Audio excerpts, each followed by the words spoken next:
गोपी जन वल्लभ गिरिवरधारी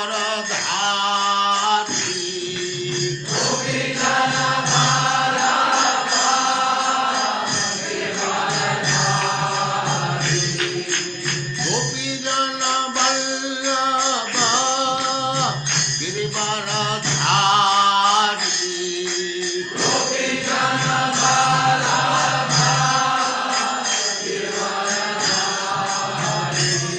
जय राधा माधव कुंज बिहारी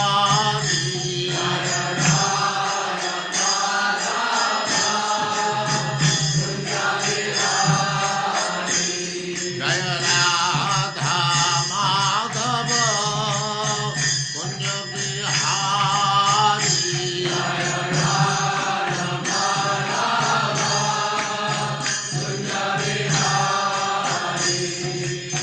गोपी जन वल्लभ गिरिवरधारी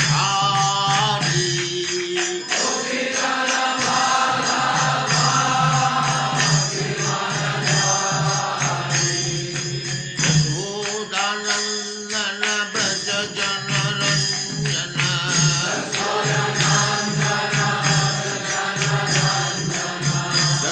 यशोदानंदन ब्रज जन रंजन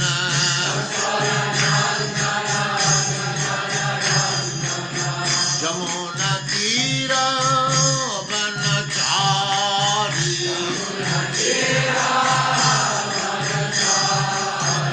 यमुना तीर वनचारी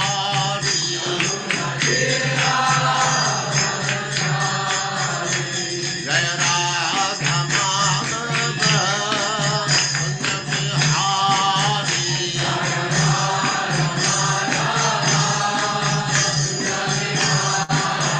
जय राधा माधव कुंज बिहारी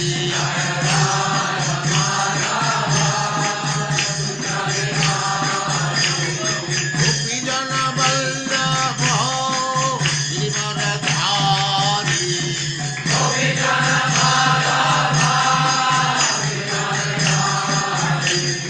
गोपी जन वल्लभ गिरिवरधारी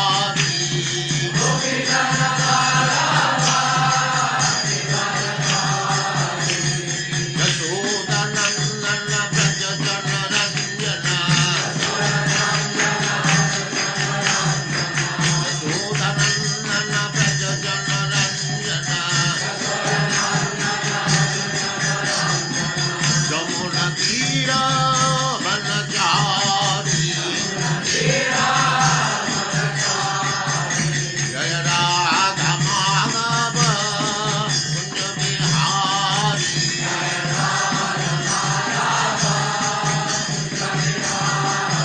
जय राधा माधव कुंज बिहारी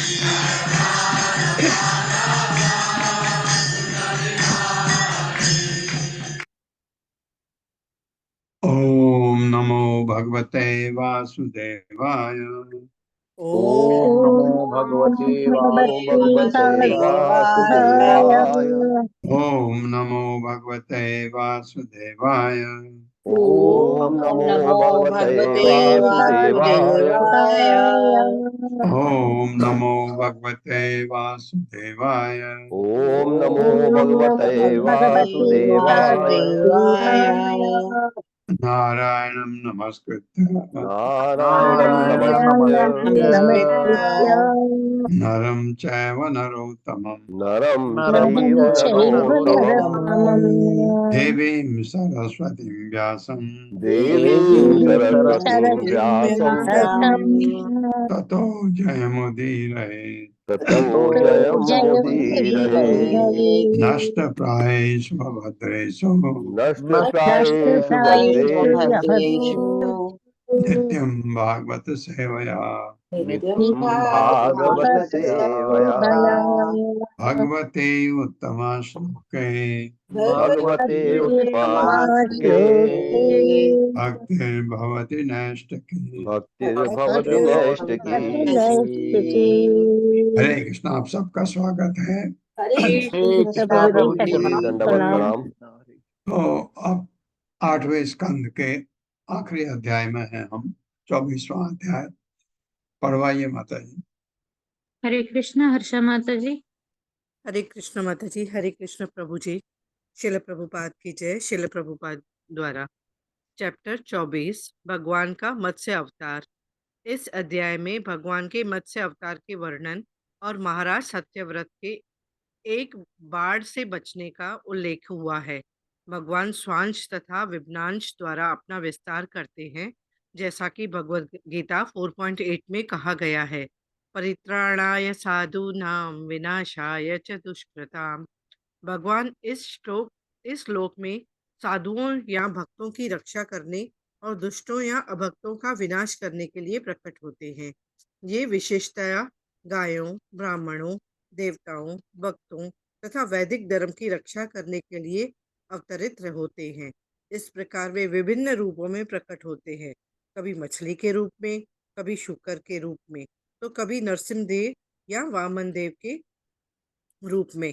किंतु किसी भी रूप में ऊपर के किंतु लाइन। किंतु किसी भी रूप या अवतार में वे प्रकृति के गुणों वाले वातावरण में आने पर भी कभी उनसे प्रभावित नहीं होते। यह उनको परम नियामक शक्ति का उद्घोतक है। यद्यपि वे भौतिक वातावरण में आते हैं, किंतु माया उन्हें छू तक नहीं पाती। अतएव उन पर कोई भी भौतिक गुण किसी भी मात्रा में लागू नहीं हो सकते। एक बार पिछले कल्प के अंत में हयग्रीव नामक एक असुर ने प्रलय के समय वैदिक ज्ञान की ब्रह्मा जी से छीनना चाहा। अतः भगवान ने स्वयंभू मनु के काल में के आरंभ में मत्स्य अवतार धारण करके वेदों की रक्षा की। चाक्षु मनु के काल में सत्यव्रत नाम का एक राजा हुआ, जो अत्यंत धर्मात्मा शासक था। उसकी रक्षा हेतु भगवान ने दूसरी बार मत्स्य अवतार धारण किया। बाद में यही राजा सत्यव्रत सूर्यदेव के पुत्र बना और श्राद्धदेव कहलाया। भगवान ने उन्हें मनु के रूप में स्थापित किया। भगवान की कृपा पाने के लिए राजा सत्यव्रत ने केवल राजा जल पीकर जीवित रहने की तपस्या प्रारंभ की। एक एक बार एक बार कृतमाला नदी के तट पर तपस्या करते हुए जब वे अपनी अंजलि से जल दे रहे थे, तो उन्हें उन्हें एक छोटी सी मछली मिली। मछली ने राजा से अपनी रक्षा के लिए सुरक्षित स्थान में रखे जाने की विनती की।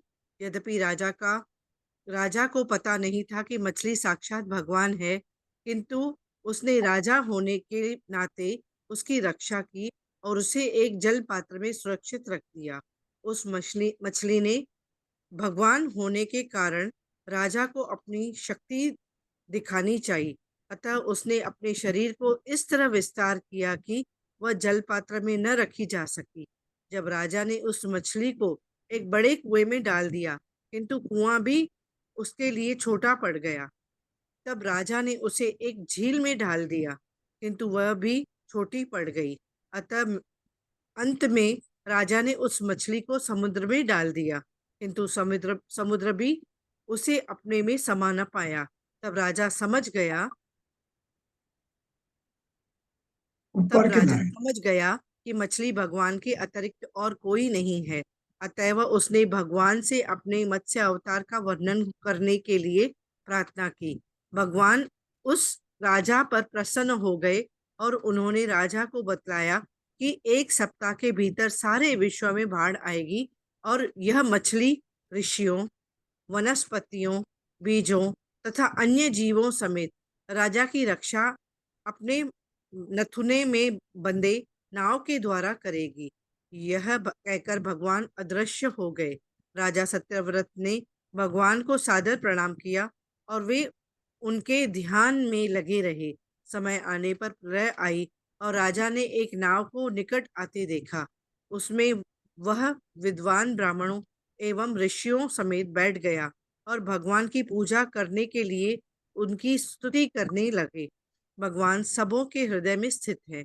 इस तरह उन्होंने महाराज सत्यव्रत तथा ऋषियों को अपने अंतस्थल से वैदिक ज्ञान की शिक्षा दी। अगले जन्म में सत्यव्रत ने वैवस्व मनु के रूप में जन्म लिया, जिसका वर्णन भगवत गीता में हुआ है। वैवस्वान मन्ने मनवे प्राह। सूर्यदेव ने भगवत गीता का विज्ञान अपने पुत्र मनु को बतलाया। वैवस्वान का पुत्र होने के कारण यह मनु वैवस्वत मनु कहलाता है। हरे कृष्ण प्रभु जी। हाँ, बिल्कुल। अदरवाइज इस मनु का नाम साध्यदेव है। तो ये अभी पढ़ेंगे हम। विवस्वान का पुत्र होने के नाते वैवस्वत मनु कहलाता है। कि आपको जब आपने पढ़ा पहले आया है कि साध्यदेव नाम है, तो एक किसी ने पूछा भी साध्यदेव, बट ये तो वैवस्वत मनु साध्यदेव कैसे हो गया? विवस्वान का पुत्र होने के नाते ये मनवंतर जिसमें हम चल रहे हैं, ये मनु का नाम वैवस्वत, एक्चुअली नाम साध्यदेव है।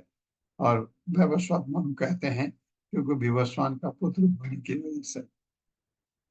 पढ़ते हैं, पहले श्लोक से पढ़ते हैं। बहुत अच्छी कहानी है। श्री राजो वाचा, ये राजा जो है परीक्षित महाराज है। भगवत श्रोतुम इच्छामि हरे अद्भुत कर्मणः अवतार कथाम आद्याम मायाम माया मत्स्य विडम्बनम। मेरे साथ श्री राजो वाचा श्रीराजोवाच भगवत श्रोतुम इच्छामि भगवत्श्रोतुमिच्छामि हरे अद्भुत कर्मणः हरेरद्भुतकर्मणः अवतार कथाम आद्याम अवतारकथामाद्याम् माया मत्स्य विडम्बनम। मायामत्स्यविडम्बनम्। शब्दार्थ है श्री राजा हुआ, राजा परीक्षित ने कहा, भगवान हे शक्तिमान, सो तुम सुनने की इच्छा में इच्छा करता हूँ। वो प्रश्न पूछते हैं और उसका हमको फायदा होता है। हरे भगवान हरि के अद्भुत कर्म, जिनके कार्यकलाप अद्भुत हैं, अवतार कथा, अवतार की लीलाएं, आद्यम प्रथम, माया मत्स्य विडम्बनम, जो मछली का अनुकरण मात्र है, वो क्या है? मेरे साथ पढ़े। राजा परीक्षित ने कहा, महाराज परीक्षित ने कहा, भगवान हरि नित्य ही भगवान हरि नित्य ही अपने दिव्य पद पर स्थित हैं, अपने दिव्य पद पर स्थित हैं। फिर भी वे इस भौतिक जगत में अवतरित होते हैं। फिर भी वे इस भौतिक जगत में अवतरित होते हैं और विभिन्न रूप में अपने आप को प्रकट करते हैं। और विभिन्न रूपों में अपने आप को प्रकट करते हैं। उनका पहला अवतार उनका पहला अवतार एक बड़ी मछली के रूप में हुआ। एक बड़ी मछली के रूप में हुआ। ये सर्वशक्तिमान सुखदेव गोस्वामी, हे हे सर्वशक्तिमान सर्वशक्तिमान सुखदेव गोस्वामी, मैं आपसे उस मत्स्य अवतार की मैं आपसे उस मत्स्य अवतार की लीलाएं सुनने का इच्छुक हूँ। लीलाएं सुनने का इच्छुक हूँ। हाँ, तो परीक्षित महाराज सुखदेव गोस्वामी से पूछ रहे हैं, भगवान को मछली बन के क्यों आना पड़ा? ये इसके बारे में तात्पर्य शील प्रभुपाद द्वारा, शील प्रभुपाद की जय। भगवान सर्वशक्तिमान हैं, फिर भी उन्होंने एक असाधारण मछली का रूप धारण किया। यह भगवान के 10 मूल अवतारों में से एक है। ये तात्पर्य है, प्रभुपाद ने बताया। यद अर्थम अदधात रूपम वाच्यम लोक जुगुप्सितम तमः प्रकृति दुस्पर्शम कर्मग्रस्त इव ईश्वरः एतत् नो भगवन् सर्वं यथावत् वक्तुम् अर्हसि उत्तम श्लोक चरितम सर्वलोक सुखावहम सुखावहम। मेरे साथ ए यद अर्थम अधात रूपम यद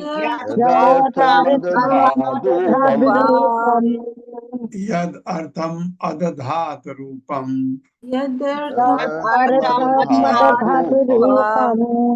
वाच्यम लोक जुगुप्सितम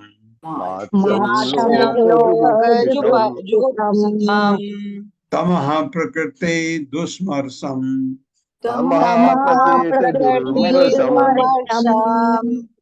कर्मग्रस्त इव ईश्वरः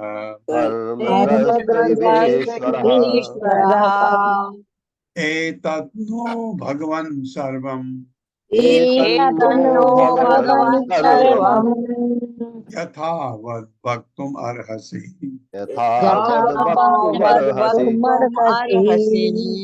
उत्तम श्लोक चरितम सर्वलोक सुखावहम।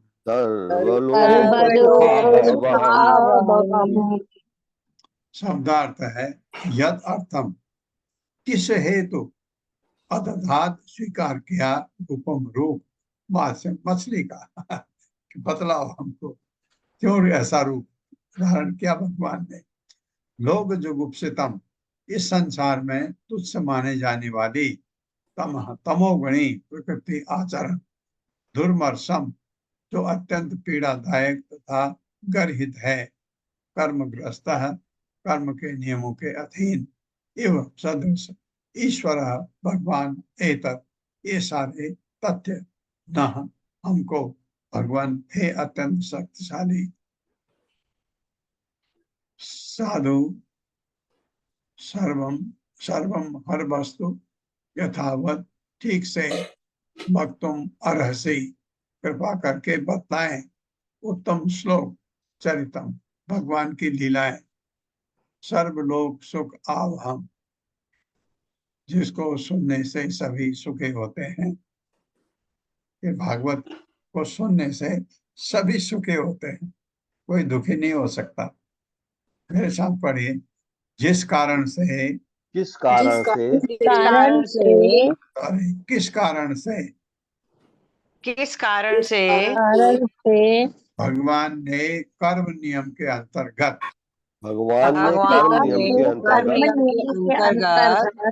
विविध रूप धारण करने वाले सामान्य जीव की भांति गर्हित मछली का रूप धारण किया। हाँ वो कह रहे ऐसा सामान्य जीव की भांति हमको तो स्वीकार करना पड़ता है।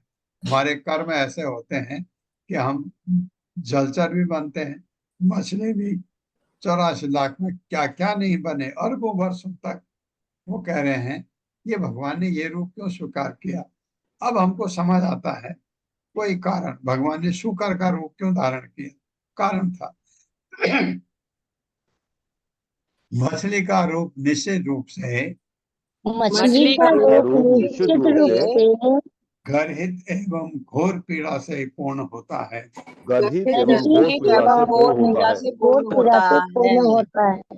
हे प्रभु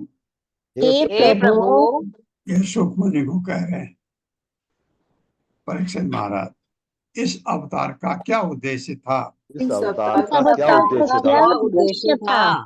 कृपा करके मुझे समझाइए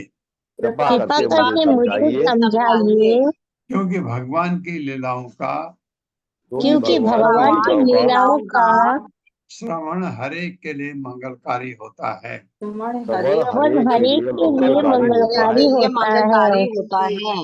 हाँ एक तो वो कथा होती है आप सुनते हैं लेकिन भागवत में जो भगवान की कथा होती है औरों की नहीं, भगवान की कथा होती है, भगवान के बारे में भागवतम होता है और भक्तों के बारे में उनके, तो वो जब आप सुनते हैं वो आपके लिए मंगलकारी होता है, आपका भला होता है उससे। तात्पर्य माता जी। हरे कृष्णा कविता घोष माता जी।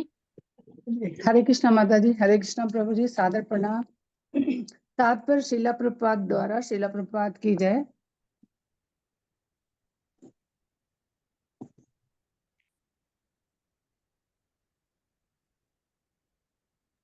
पढ़िए माता जी। जी जी। महाराज परीक्षित ने सुखदेव गोस्वामी से जो प्रश्न पूछा वह भगवत गीता 4.7 में स्वयं भगवान द्वारा बताए गए इस सिद्धांत पर आधारित था। यदा यदा हि धर्मस्य ग्लानिर्भवति भारत अभ्युत्थानं धर्मस्य तदात्मानं सृजाम्यहम्। जब जब और जहाँ जहाँ धर्म का ह्रास होता है और अधर्म का उत्थान होता है, तब तब हे भरत के वंशज, मैं स्वयं अवतरित होता हूँ।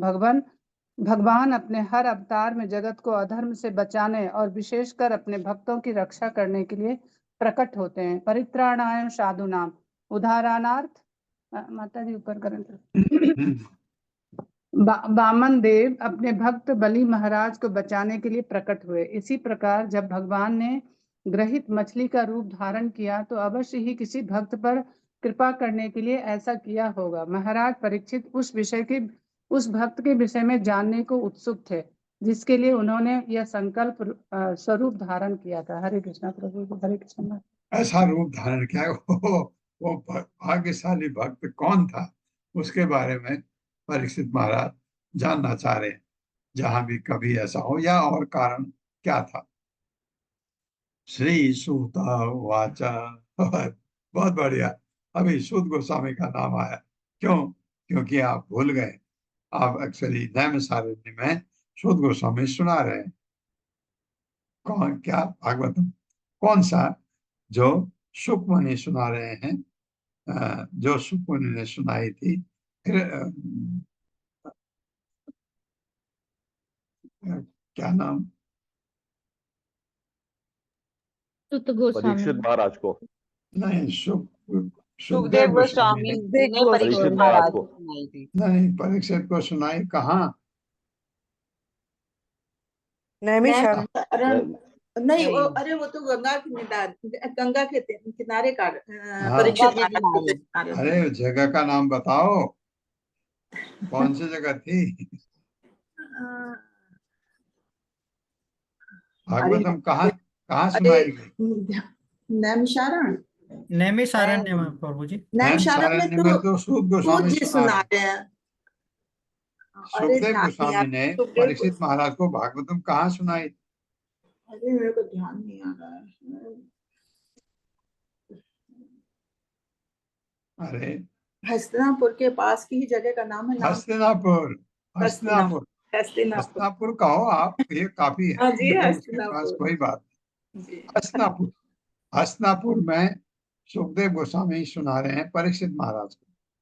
वो गंगा नदी के किनारे कहा गया है, वो यमुना होगी, मेरे को ऐसा लगता है। प्रभुपाद ने भी कहा यमुना गंगा के बराबर ही पवित्र, बल्कि ज्यादा, क्योंकि उसमें भगवान ने तो डुबकी लगाई थी। गंगा भगवान के चरणों से निकल के आती है, तो खाली चरण छू के, और यमुना ने तो भगवान को पूरा ही अपने में डुबो के रखा, तो इसलिए उसका नाम गंगा लिखा है। वो हस्तिनापुर में था। हस्तिनापुर में भागवतम सुनाई गई। जो हम सुन रहे हैं, ये सूत गोस्वामी जो भागवतम नैमिषारण्य में सुना रहे हैं ऋषि मुनियों को, हम वो सुन रहे हैं। क्योंकि जब हस्तिनापुर में भागवतम सुनाई गई, उसके बाद वेद व्यास ने भागवतम लिखी है। उसके बाद में लिखी है, तभी तो सूत गोस्वामी का नाम आता है भागवतम में। ये सूत गोस्वामी उवाचा किसने लिखा? ये लिखा है वेद व्यास ने, ये किसी और ने नहीं लिखा है। तो इसका मतलब है हम वह सुन रहे हैं जो नैमिषारण्य में। तो कोई फर्क नहीं पड़ता, आप कैसे भी है।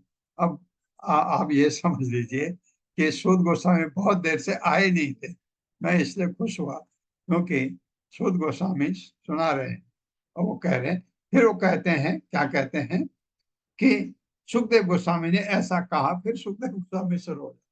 ऐसा बहुत बढ़िया। श्री सूत वाचा इति उक्तो विष्णुरातेन भगवान बादरायणी उवाच चरितं विष्णु मत्स्य रूपेण यत्कृतम्। मेरे साथ श्री सूत उवाच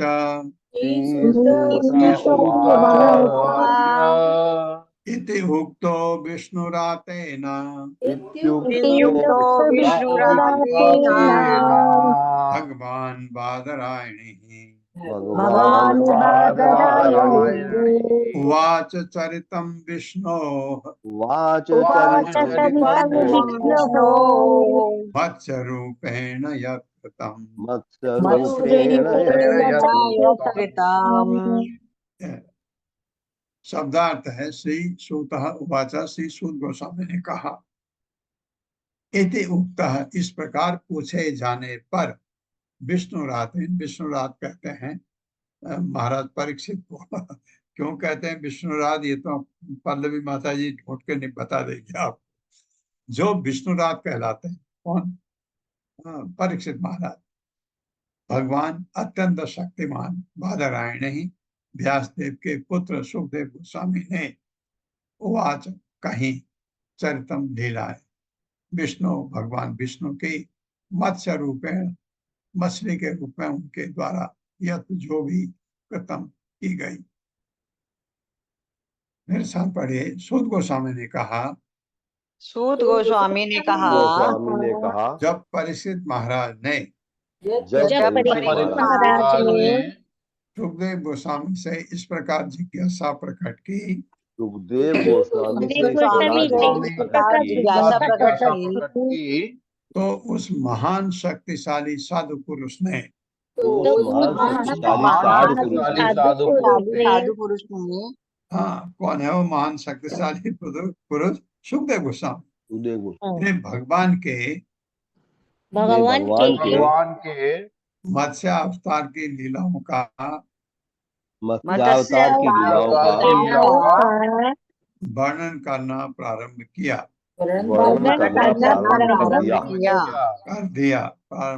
कर दिया। जब परीक्षित महाराज ने प्रश्न पूछा तो उन्होंने उत्तर देना शुरू किया। ये नैमिषारण्य में सूत गोस्वामी बता रहे हैं। अब आ जाएगा सूत गोस्वामी ने क्या कहा, क्योंकि हम नैमिषारण्य बहुत भूल जाते बीच बीच में। बहुत बढ़िया ढंग से आ गया, अच्छा लगा। श्री शुक वाच गो विप्र सुर साधूना छंदसाम अपि च ईश्वरः रक्षाम इच्छन् तनु दत्ते धर्मस्य अर्थस्य च एव हि। मेरे साथ श्री शुक उवाच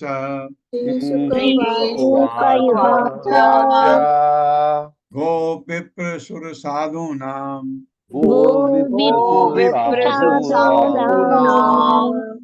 छंदसाम अपि च ईश्वरः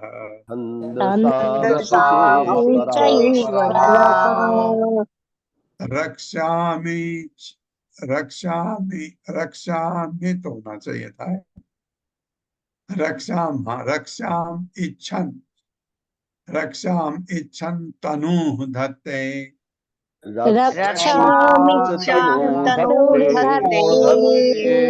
धर्मस्य अर्थस्य च एव हि।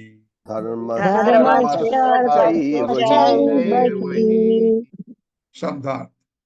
श्री शुकः उवाच, श्री सुखदेव गोस्वामी ने कहा, गो गायों का, विप्र ब्राह्मणों का, सुर देवताओं का। गायों ब्राह्मणों पर कभी अत्याचार हो, भगवान कभी नहीं सहन कर पाते। सुर देवताओं का, उनका नंबर बाद में आता है। साधुओं तथा भक्तों का, उनका नंबर भी बाद में। पहला नंबर है गाय और ब्राह्मण। छंदसाम अपि, यहाँ तक कि वैदिक वाङ्मय का भी, च तथा ईश्वर परम नियंता रक्षा रक्षा इच्छन चाहते हुए तनु दत्ते अवतारों के रूप धारण करते हैं। धर्म से धर्म का, अर्थस्य जीवन के उद्देश्य के नियमों का, च तथा एवं निसंदेह ही निश्चय ही। तो सुखदेव गोस्वामी कह रहे हैं, मेरे साथ पढ़िए। श्री सुखदेव गोस्वामी ने कहा, श्री सुखदेव गोस्वामी ने कहा, गोस्वामी ने कहा, हे राजन, हे राजन, राजन, गायों, गायों, ब्राह्मणों, ब्राह्मणों, देवताओं, देवताओं, भक्तों, भक्तों, वैदिक वाङ्मय वैदिक वाङ्मय, यानी वैदिक साहित्य, धार्मिक सिद्धांतों तथा धार्मिक सिद्धांतों तथा जीवन के उद्देश्य को पूरा करने वाले उनके उद्देश्य को पूरा करने वाले नियमों की रक्षा करने के लिए नियमों की रक्षा करने के लिए भगवान अवतरित होते हैं। भगवान अवतरित होते हैं। ये सब चीज साथ में करते हैं। जब आते हैं तो भगवान गायों की जहाँ रक्षा नहीं हो रही उसको ठीक करते हैं, ब्राह्मणों की रक्षा नहीं हो रही उसको ठीक करते हैं, देवताओं की, भक्तों की रक्षा, वैदिक साहित्य, धार्मिक सिद्धांत, जीवन के उद्देश्य को पूरा करने के लिए जो नियम है उनकी रक्षा करने के लिए भगवान अवतरित होते हैं। क्यों अवतरित होते हैं? ये कारण।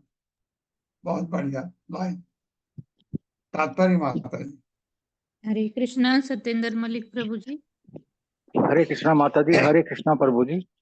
तात्पर्य शील प्रपात जी द्वारा। शील प्रपात जी की जय। भगवान सामान्यतः गायों तथा ब्राह्मणों की रक्षा करने के लिए विभिन्न प्रकार के रूपों में अवतरित होते हैं। भगवान को गो ब्राह्मण हिताय च कहा गया है, अर्थात वे गायों तथा ब्राह्मणों का उपकार करने के लिए सदैव उत्सुक रहते हैं। जब भगवान कृष्ण अवतरित हुए तो वे जानबूझकर वाल बाल बने। उन्होंने स्वयं यह दिखलाया कि किस तरह गायों तथा बछड़ों की रक्षा करनी चाहिए।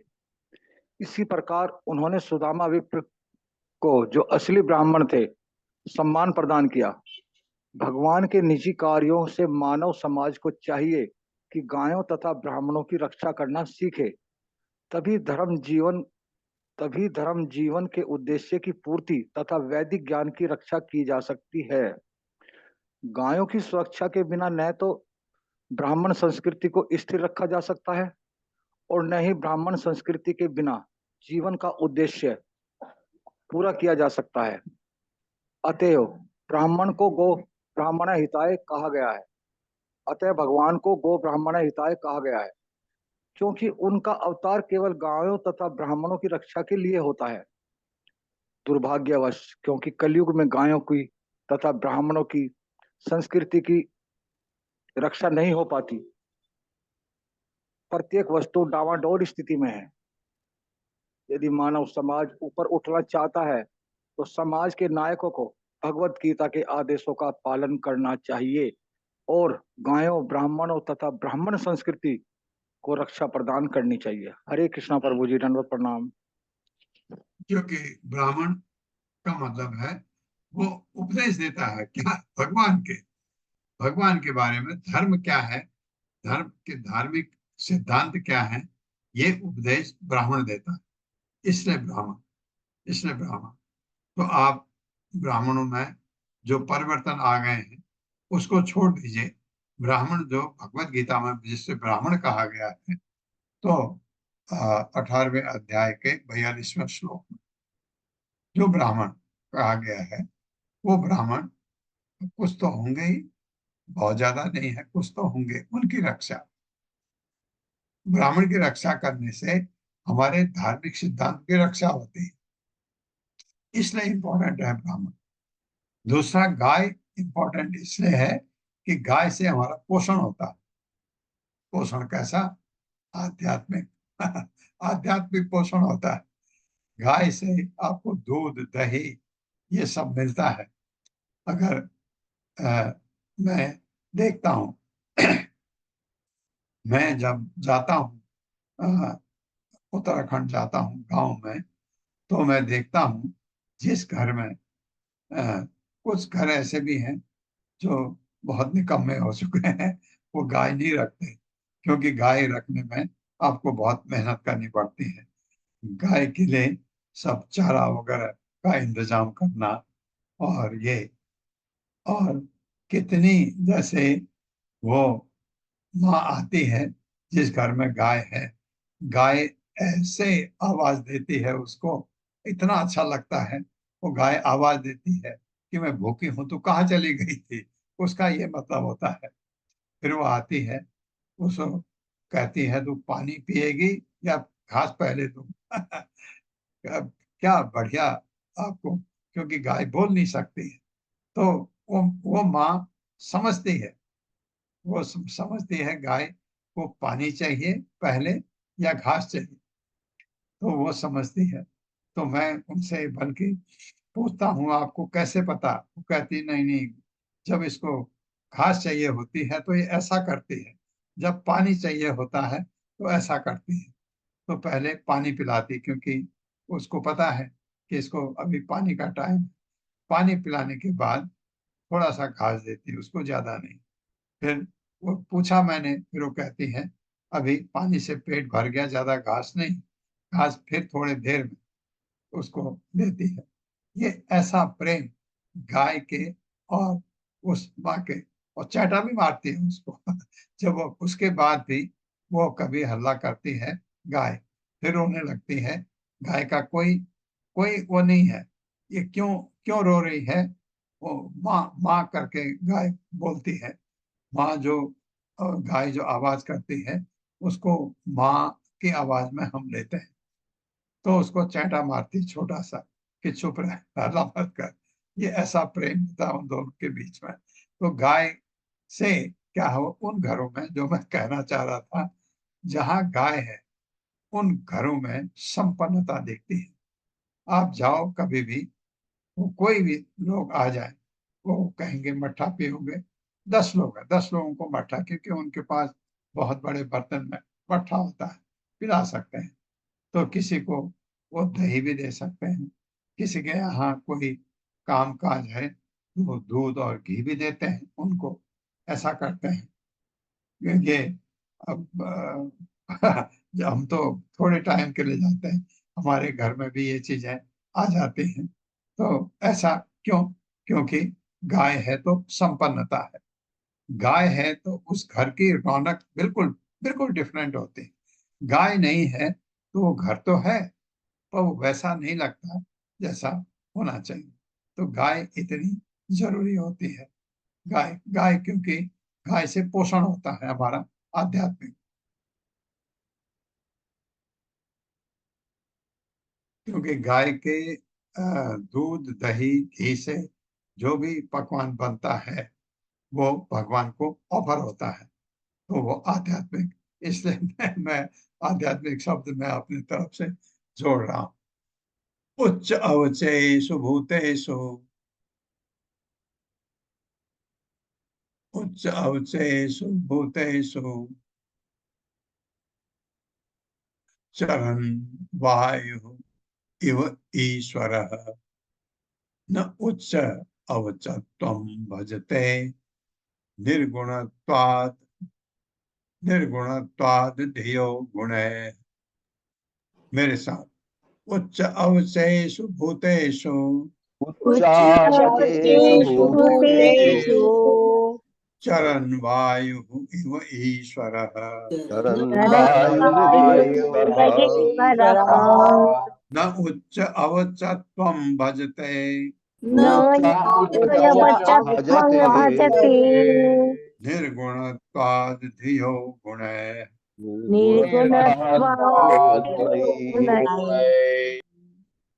शब्दार्थ है उच्च अवचेषु, उच्च तथा निम्न स्वरूपों वाले भूतेषु जीव में चरण आचरण करते हुए वायु इव, वायु की भांति ईश्वर परमेश्वर, न नहीं उच्च अवचत्वम, उच्च या निम्न कोटि के जीवन का गुण भजते स्वीकार करते हैं, निर्गुणत्वाद समस्त भौतिक गुणों से ऊपर या दिव्य होने के कारण धियः सामान्यतया गुण है प्रकृति के गुणों के द्वारा। मेरे साथ पढ़िए। यद्यपि भगवान कभी यद्यपि यद्यपि भगवान भगवान कभी कभी भी कभी मनुष्य रूप में मनुष्य रूप कभी में मनुष्य रूप में और कभी निम्न पशु के रूप में प्रकट होते हैं, और कभी निम्न और पशु कभी के रूप निम्न में पशु के प्रकट रूप होते में प्रकट होते हैं, किंतु वे विभिन्न प्रकार के वायुमंडल में से किंतु वे किंतु वे विभिन्न प्रकार के वायुमंडल से गुजरने वाली वायु की तरह गुजरने गुजरने वाली वायु की तरह प्रकृति से सदैव परे रहते हैं। प्रकृति से प्रकृति सदैव परे से रहते सदैव हैं। परे रहते हैं। हाँ, जो वायुमंडल में वायु जैसे उसका पृथ्वी से कोई संबंध नहीं, भगवान इसी तरह से होते हैं। ऐसे उसमें मछली आप कहें जैसे पहले लिखा था तमोगुणी है मछली, शुकर तमोगुणी है, लेकिन भगवान बिल्कुल भी भौतिक नहीं होते। मत्स्य अवतार में आए पूरे के पूरे दिव्य, शुकर रूप में आए पूरे के पूरे दिव्य। ये मतलब है प्रकृति के गुणों से परे रहने के कारण प्रकृति के गुणों से परे रहने के कारण वे उच्च तथा निम्न रूप में प्रभावित नहीं होते। वे उच्च तथा निम्न रूपों से प्रभावित नहीं होते। हाँ, निम्न रूपों से प्रभावित नहीं होते। तात्पर्य माता जी। हरे कृष्ण। अत्रेय माता जी। हरे अत्रेय। हरे कृष्ण। तात्पर्य श्रील प्रभुपाद की जय। श्रील प्रभुपाद के द्वारा पूर्ण पुरुषोत्तम भगवान भौतिक प्रकृति के स्वामी है।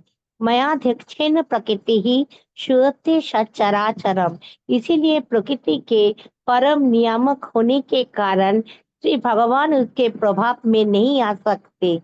यहाँ पर वायु का उदाहरण दिया गया है। यद्यपि वायु अनेक स्थानों से होकर बहती है, किंतु वो उन स्थानों के गुणों से प्रभावित नहीं होती। यद्यपि वायु में कभी कभी गंदे स्थान की गंधा आ जाती है, किंतु वायु को उस स्थान से कुछ लेना देना नहीं होता। इसी प्रकार पूर्ण पुरुषोत्तम भगवान सर्व शुभ तथा सर्व मंगलकारी होने के कारण कभी भी किसी साधारण जीव की भांति भौतिक गुणों से प्रभावित नहीं होते।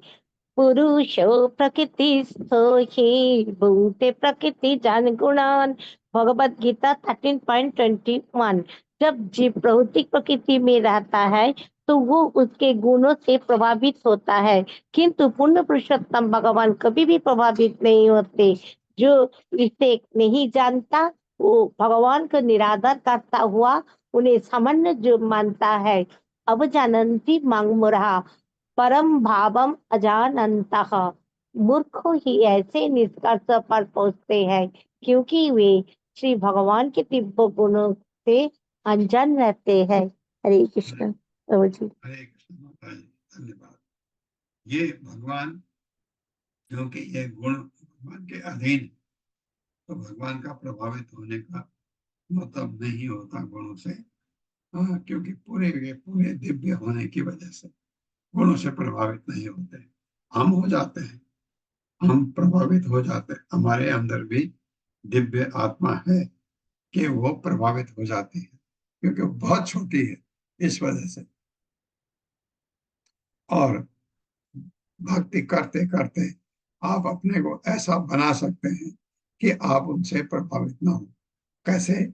उन गुणों को ला करके ऊपर, ताकि गुणों का आप पर असर न पड़े। बहुत रास्ता बहुत लंबा है, लेकिन संभव है, असंभव नहीं।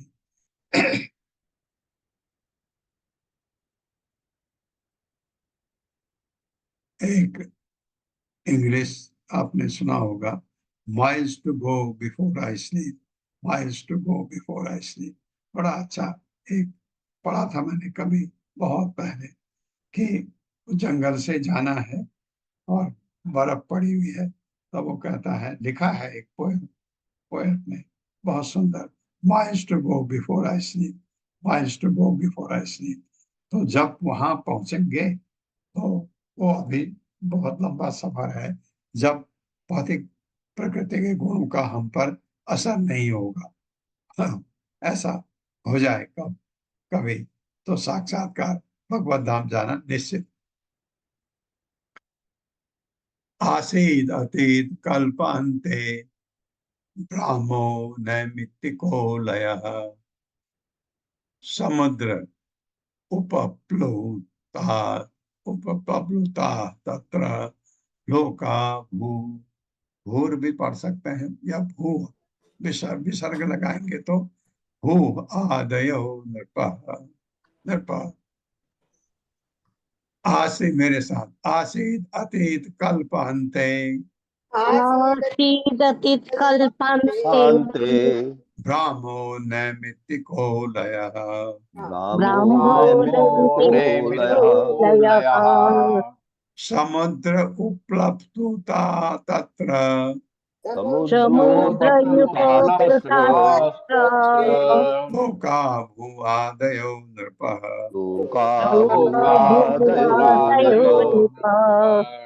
शब्दार्थ आसी था अतीत भूतकाल में, अब कहानी शुरू हो रही। कल्पांते कल्प के अंत में, ब्रह्मा जी का कल्प होता है जिसमें 14 मनु होते हैं। 14वें मनु का काल पूरा हो रहा होगा तब ब्रह्मा के एक दिन का नैमित्तिका उसके कारण लय प्लावन बाढ़ समुद्र में उपप्लुता जलमग्न हो गए तत्र वहां लोका सारे लोग भू आदय भू भुव स्व तीनों लोग हे राजा है परीक्षित महाराज हस्तिनापुर में मेरे साथ पढ़े। हे राजा परीक्षित हे राजा परीक्षित विगत कल्प के अंत में विगत कल्प के अंत में ब्रह्मा का दिन समाप्त होने पर ब्रह्मा का दिन समाप्त होने पर ब्रह्मा की निद्रा के कारण ब्रह्मा की निद्रा के कारण रात में प्रलय आ गई। रात में प्रलय आ गई। हाँ, प्रलय तो आता ही है, कल्प होगा तो प्रलय। ब्रह्मा जी चले गए गर्भोदक्षाई विष्णु में हम सबको लेकर के, और तीनों लोग समुद्र के जल से प्लावित हो गए। और तीनों लोग समुद्र के जल से प्लावित हो गए। हाँ, तब क्या हुआ ये बता रहे। कालेन आगत निद्रस्य धातुः शिशीशो बलि मुखतो निह स्वतान वेदान हयग्रीवो अंतिके आहर। मेरे साथ कालेन आगत निद्रस्य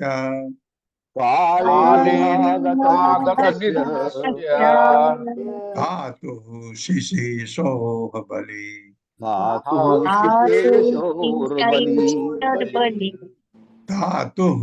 शिशीशो बलि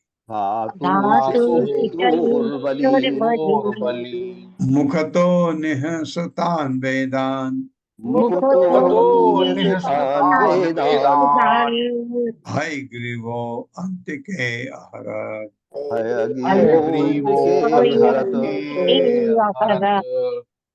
शब्दार्थ है कालेन काल ब्रह्मा के दिन के अंत के कारण आगत निद्रस्य जब उन्हें नींद आने लगी धातु ब्रह्मा का शिशो सोने के लिए लेटने की इच्छा करते हुए बलि शक्तिशाली मुखतः मुख से निहसतान निकलता हुआ वेदांत वैदिक ज्ञान को हयग्रीव नामक असुर ने अंत के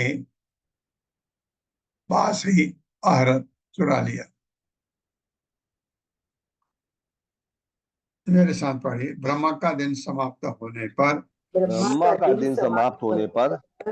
जब ब्रह्मा को नींद आने लगी और वे लेटने की इच्छा करने लगे तब उस समय उनके मुख से भेद निकल रहे थे। तब उस समय उनके मुख से वेद निकल रहे थे। तभी हयग्रीव नामक राक्षस ने तभी हयग्रीव नामक महान राक्षस ने उस वैदिक ज्ञान को चुरा लिया। उस वैदिक ज्ञान को चुरा लिया। ज्ञात्वा दानव इंद्रस्य ज्ञाता तद्दानव इंद्रस्य हयग्रीवस्य चेष्टितं दधार सपरि रूपम भगवान हरि ईश्वरः। मेरे साथ, ज्ञात्वा तद्दानव इंद्रस्य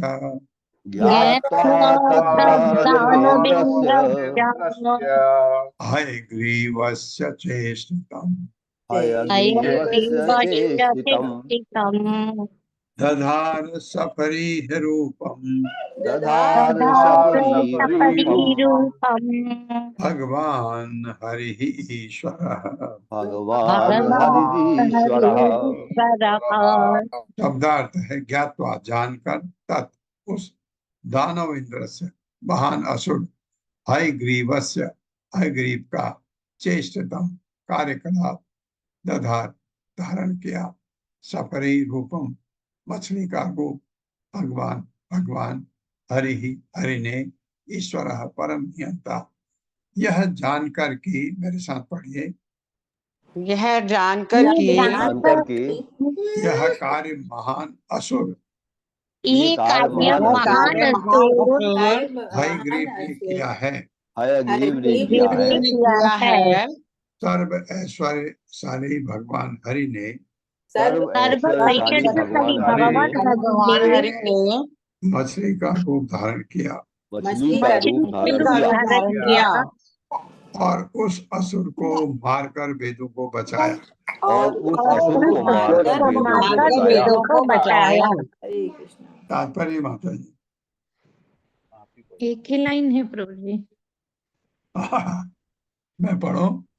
जी जी। तात्पर्य शील प्रभुपाद द्वारा शील प्रभुपाद की जय।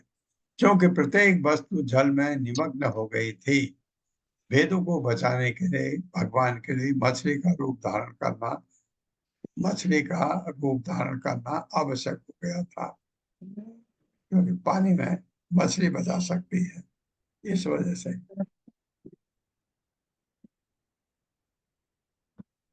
तत्र राज ऋषि कश्चन नामना सत्यव्रतो महान नारायण परो अतपतपः नारायण परो, ऐसे भी पढ़ सकते हैं, नारायण परो अतपत तपः तपः बाद नारायण परो अपतत तपः सलिल आसन। मेरे साथ पढ़िए, तत्र राज ऋषि कश्चन नामना सत्यव्रतो महान नारायण परो अतपत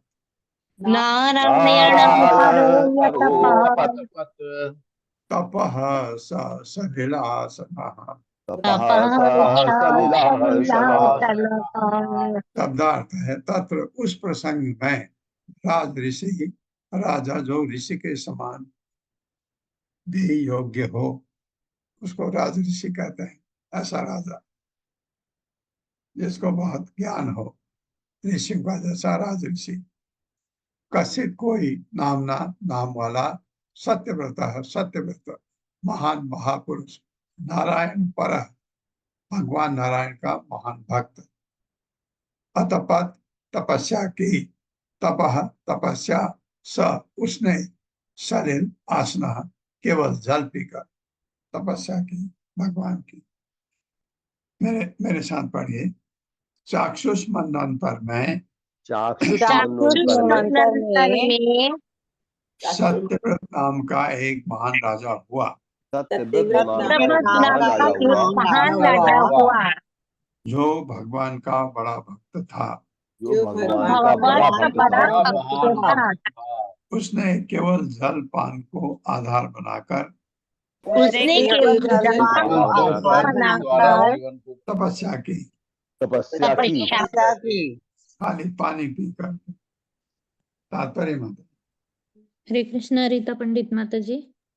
हरे कृष्ण प्रभु जी, हरे कृष्ण माता जी। शिल प्रभुपाद की जय। तात्पर्य शिल प्रभुपाद द्वारा।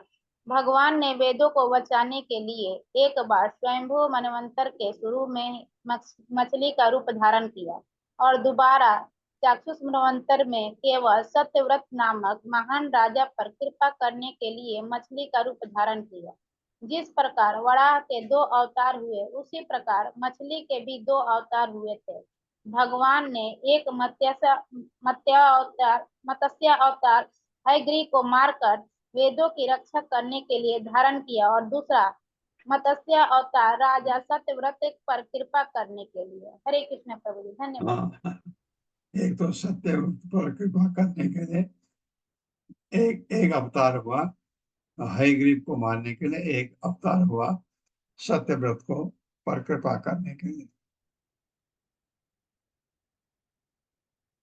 यो असौ अस्मिन् महाकल्पे तनयः स विवस्वतः साधदेव इति ख्यातो मनुत्वे हरिण अर्पितः। मेरे साथ, यो असौ अस्मिन् महाकल्पे यो असौ अस्मिन् महाकल्पे तनयः स विवस्वतः साधदेव इति ख्यातो मनुत्वे हरिण अर्पितः।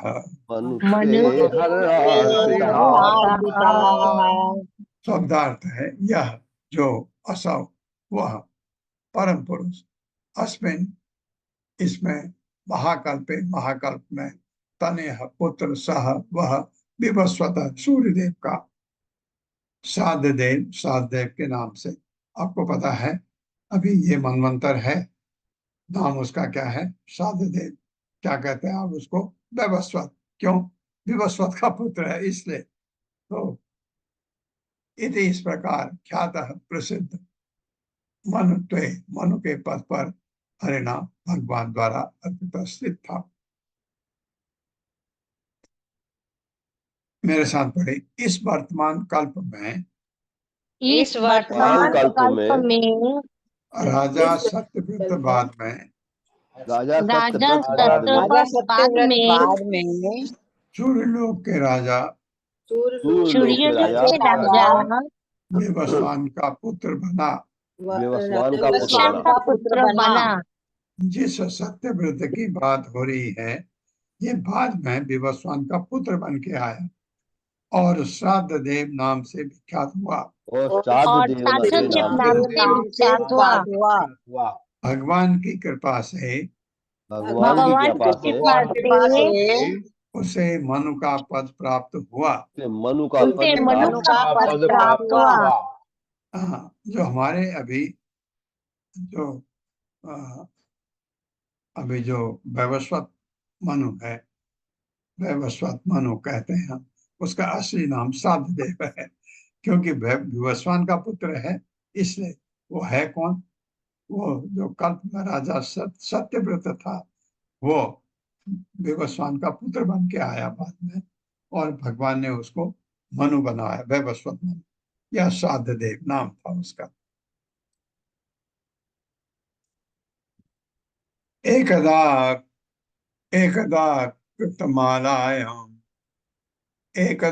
कृतमालायां कुर्वतो जलतर्पणम् तस्य अंजलि उदके काचित्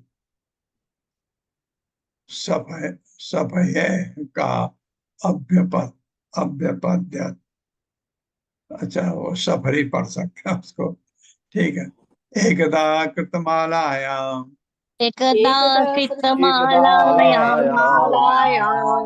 कुर्वतो जलतर्पणम् पूर्वतोजलतर्पणम् तस्य अंजलि उदुके तस्याञ्जलिर्दके काचित् सफरे एक अभ्यपद्य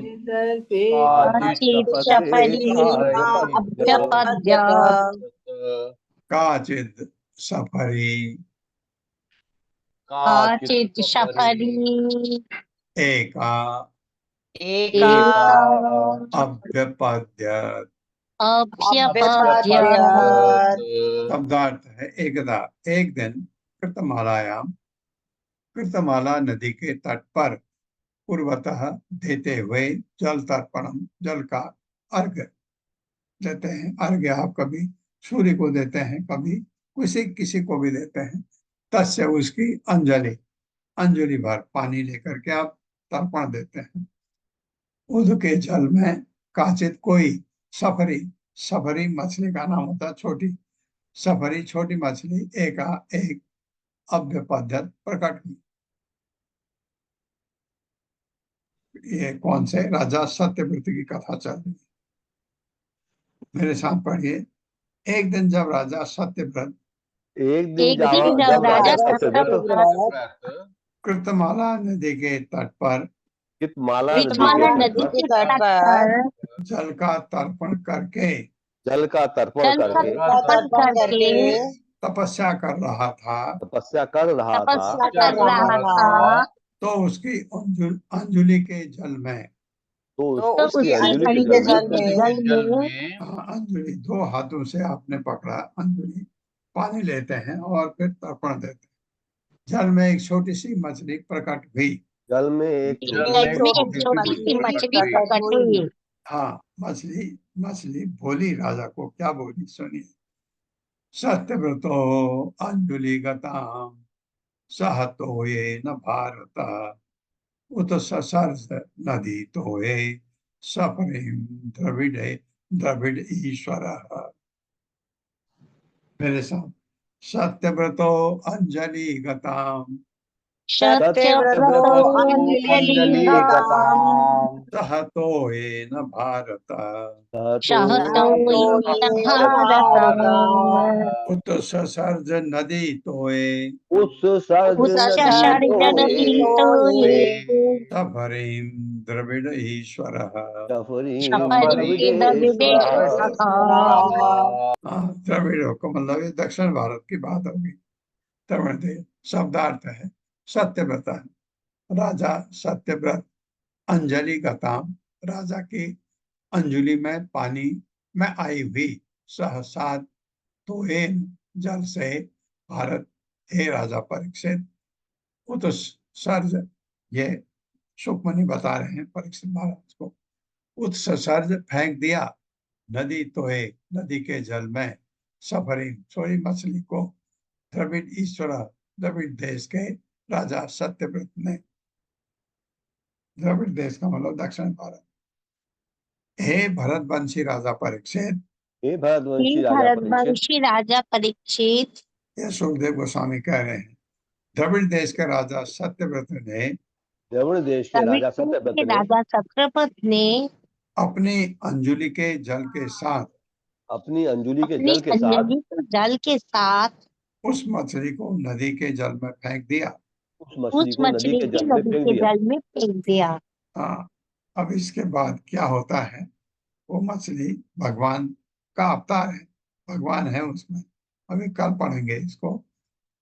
ओम अज्ञान तिम्रांधस्य ज्ञानांजन शलाकया चक्षुरुन्मिलितं तस्मै श्री गुरवे नमः। विष्णुपादाय कृष्णप्रेष्ठाय भूतले श्रीमते भक्तिवेदांत स्वामिनिति नामिने नमस्ते सरस्वती देवे गौरवाणी प्रचारिणे निर्विशेष शून्यवादी पाचार्य। जय हो श्री कृष्ण चैतन्य प्रभु नित्यानंद श्री अद्वैत गदाधर शिवासादि गौर भक्तवृंद। हरे कृष्णा कृष्ण कृष्णा हरे हरे, हरे राम राम राम